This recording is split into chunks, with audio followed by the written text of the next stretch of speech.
These components include such features as the case, the power supply, the motherboard, the central processing unit or CPU, random access memory or RAM, persistent storage, and video and network adapters.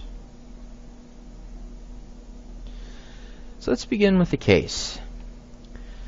The computer case is the outwardly visible part of the computer system. The case can come in various different sizes, which we'll see in a moment, but the case really serves three purposes. First, it keeps all of the internal components together. It provides us a convenient way to carry and move all of the internal components, which are individual pieces, together without having to disconnect and reconnect the components every time we want to move the system. A second important function is you'll notice that most computer cases are made of metal, or at least have metal coatings. And the reason for that is that the metal forms what's called electrical shielding. It shields those internal components from outside electrical interference, which can come from a wide variety of sources, including electrical appliances, lightning, even cosmic discharges in the upper atmosphere.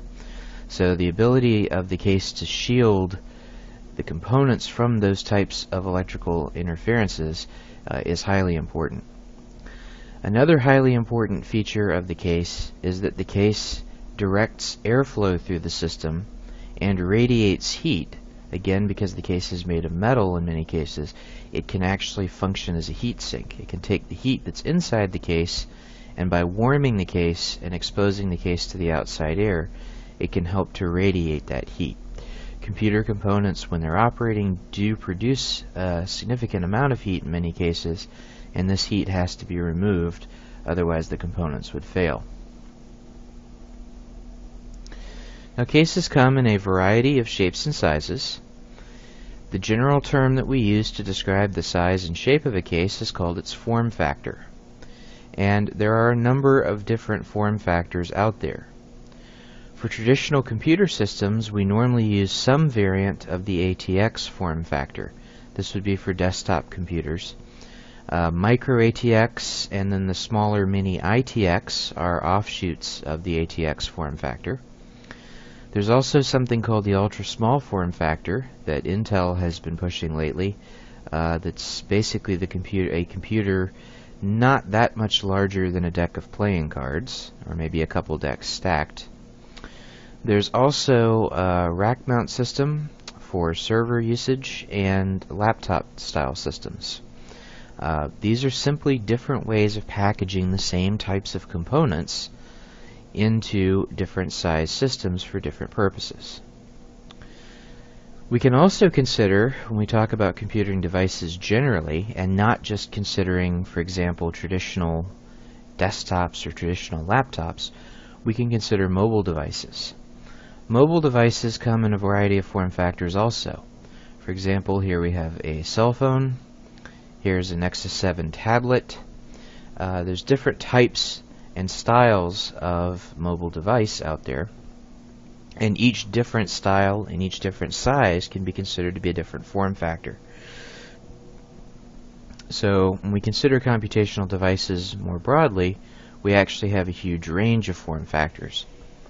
Everything from about the size of a wristwatch on up to large-scale server systems such as these pictured here, mounted inside racks. So we have quite a few different possibilities for how we package the computing device, but all the packages serve the same function. They keep the device together, they provide some type of shielding normally, and they allow us to transport the device safely and keep the components protected. Okay, so what actually goes inside the case? The case is just a shell. It's just an outer container that holds all the parts. Inside the case we have a number of different components. And I'm going to start with the power supply because this component is extremely important to the operation of any computing system. Historically and generally, the power supply converts mains electric power, which would be AC voltage, such as the kind that you get from a wall outlet, into low voltage DC power. Now AC stands for alternating current. That means that the direction in which current flows shifts back and forth 50 to 60 times per second, depending on where you're located in the world. And DC means direct current. It means that the current flows in one direction. All internal computer components operate on DC power, but our electrical power grid operates on AC power. Furthermore, internally, computer components operate mostly at 5 volts and occasionally at 12 volts DC. Our mains electric power in the United States and North America in general, so includes Canada and Mexico, operates at 120 volts and 60 hertz cycle. In other countries, European countries in particular, mains electric power is at 240 volts at 50 hertz cycle. So the type of voltage we have coming in varies depending on where we are in the world, and it's up to the power supply component to convert that voltage into something the computer can use. Now this power supply can be located internally. This is an internal power supply that I'm showing in the picture here. It mounts inside the case, and these wires coming out of it plug into various different components inside the computer. On the back, not shown here, is a location where we will plug in an extension, what amounts to an extension cord, that plugs into the mains electric supply. So we actually plug a power cord into the outlet in the wall. That cord plugs into the back of this power supply, and then the power supply produces the appropriate DC voltage for the system. Now, not all systems have this kind of power supply.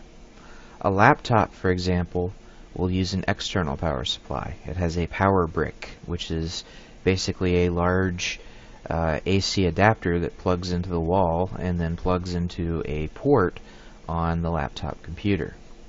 Similarly, mobile devices such as a mobile phone or an MP3 player will have an external charger, and that charger performs the same function. Most of these operate now at USB power levels, which is 5 volts DC, and these chargers convert mains electric power into 5 volts, and that 5 volts is then fed into the device. Now, devices may have an internal battery. Portable devices especially will tend to have internal batteries, and these devices are charged by the external power supply and provide a certain amount of runtime away from mains power. So this allows you to take your laptop and actually use it in your lap without having to be plugged into the wall. And in the case of a mobile phone or other portable device, it can give you several hours to several days of runtime just off the internal battery. There are other ways of charging the battery, incidentally, solar power, for example, but that would function as just a different type of external power supply. So that's what gives us the electrical power that we need to run all the components.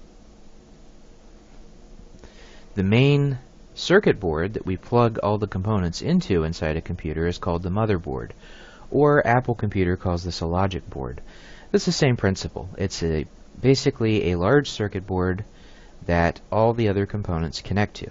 And they can connect to either via slots, like we see here for the memory, or sockets, like we see here for the processor, or connectors, like we see here on the edge of the board. So different devices can plug in different ways. And this main circuit board is responsible for connecting the devices together, allowing the devices to interoperate with each other, and linking together things like the memory and the CPU so that the computer can actually operate. So speaking of those components, let's start with the central processing unit, or the CPU. The CPU is the chip that actually runs the computer. This is the integrated circuit that actually executes software instructions. This is the part that gets work done. Now, the CPU may be attached to the motherboard in various different ways. Modern CPUs actually have contact points that connect to pins that are inside the motherboard socket and attach the CPU that way. Older CPUs, such as the one in this picture, used metal pins on the CPU that would plug into very small holes in the CPU's socket. So the spot on the motherboard where you'd mount the CPU, you would actually put these pins into the holes. They had a tendency of bending pretty easily, though, which is part of the reason that manufacturers have gone to using the contact point method. This particular CPU that I've pictured here is a 486 CPU. This is extremely old, late 1980s technology. This was just a really good picture I found on Wikimedia Commons. Modern CPUs look similar, except that they have contact points and they're different sizes, and of course internally they're a whole lot faster than this particular CPU was. Now, it is possible on some devices, particularly embedded devices like mobile phones, but also on some low-end computer systems, to have the CPU permanently attached to the motherboard using solder. That is popular because it's a little bit cheaper, it saves a few cents over installing a socket, and it also takes slightly less space. So in the case of a mobile phone where you're trying to hit a very specific price point, very specific profit margin, and you're trying to save as much space as possible inside the device, it's quite useful to solder the CPU in physically. So that's the main component that actually makes the computer go, is the CPU. But it can't do it alone. It needs some help from some other components. One extremely important component that helps the CPU execute instructions and process data is the random access memory, or RAM. And the purpose of RAM is to store data and software for a very short period of time, relatively speaking, that we're actually using that data or software. In other words, this is a place where we can hold information that we need to get to pretty quickly. This type of media storage, this type of data storage, is relatively fast. Compared to the CPU, it's much slower, but compared to the persistent storage devices like the hard disk, this type of storage is actually quite fast. This type of storage is volatile, though. That means that it requires power in order to remember whatever's being stored inside it. Whenever we remove power, let's say we turn off the computer or we unplug the computer, the contents of RAM are actually lost. And that's because the electrical circuit has to be maintained in order for RAM to remember the data that's stored inside it. That's part of what makes RAM fast, but it also makes RAM volatile, meaning that if we store data in RAM, it's going to be lost as soon as we turn off the computer. But we want to store it in RAM because it's relatively fast while we're working on it. So what we do inside a computer system is we actually create what's called a memory hierarchy, and we use RAM to store information while we're processing it. But for long-term storage, we use other types of devices, and we call these devices collectively persistent storage devices. These long-term storage devices are non-volatile. They keep their stored data even if we turn off the power or unplug the computer. There is a trade-off, however, to these types of devices, and that is that they are slow. Compared to RAM, they are significantly slower, and in fact, they would not be practical for working with data directly from the CPU, because the CPU is just so much faster than these devices. So what RAM does is it provides us with a buffer between these really slow devices and the really fast CPU, and that improves the efficiency of the system.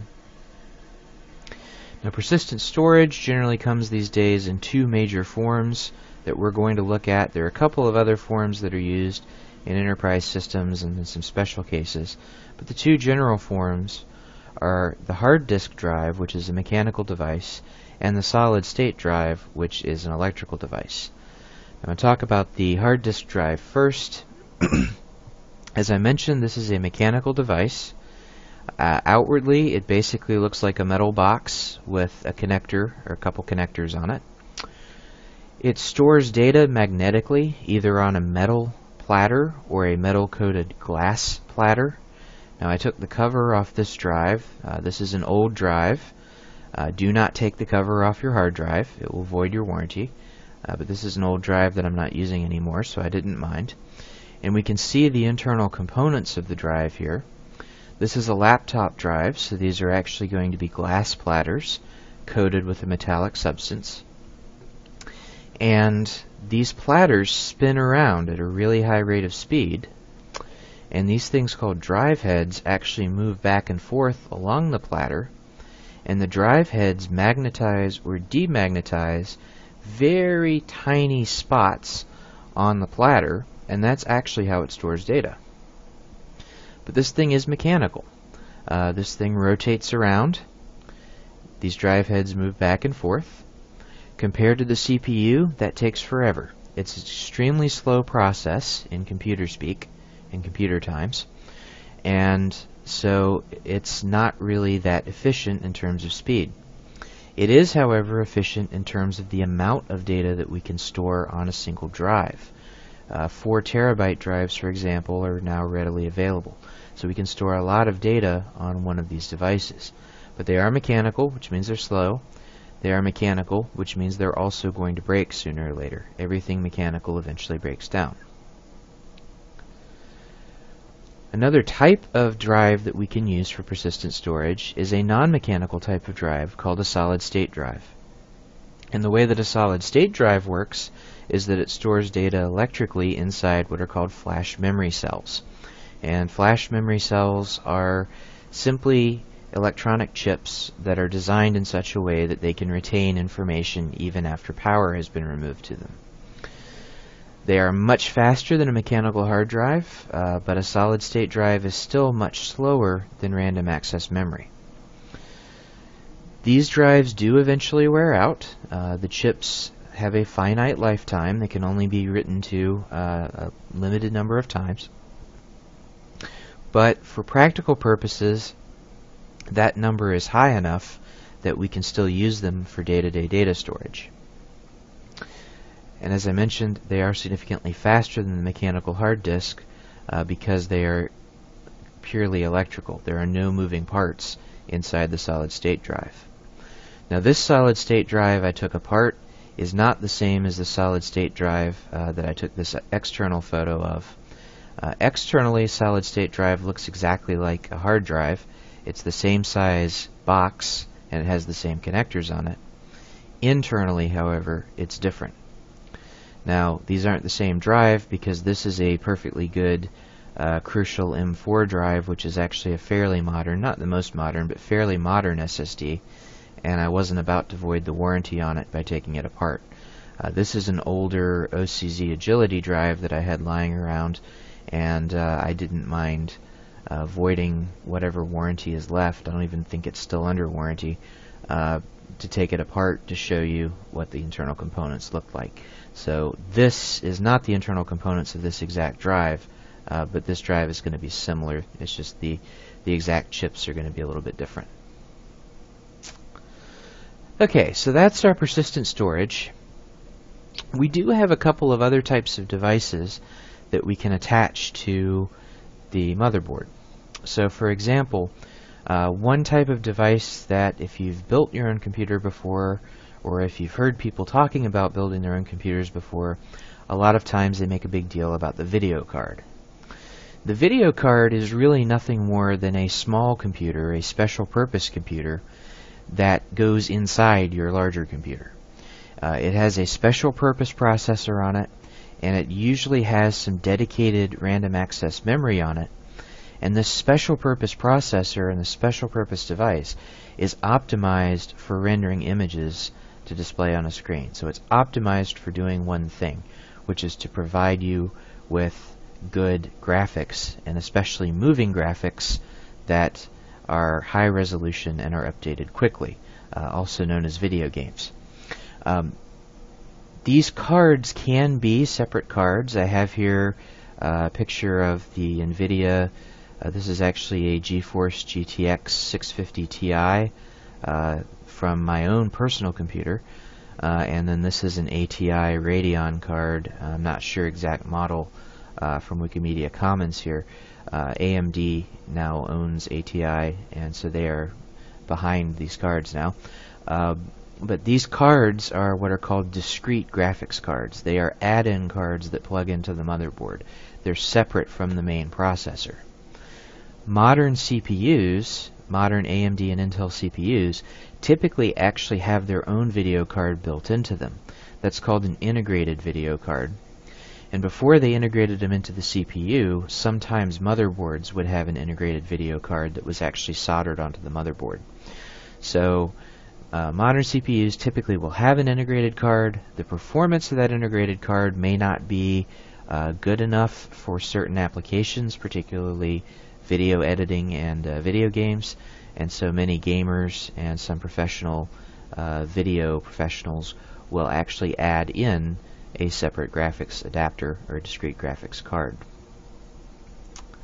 Another add-in card that's fairly common is a network adapter. Network adapters come in wired and wireless varieties, and they basically enable computers to talk to each other. Many times these days a wired network adapter is actually going to be integrated into the motherboard, so it's actually going to be a chip soldered onto the motherboard. But there are wired network adapters that are available as cards, like this PCI card I have here. So this is a separate card that plugs into the motherboard with these connectors, and then we can plug a network cable into this card. We also have wireless adapters. Here is an Intel Centrino wireless in card.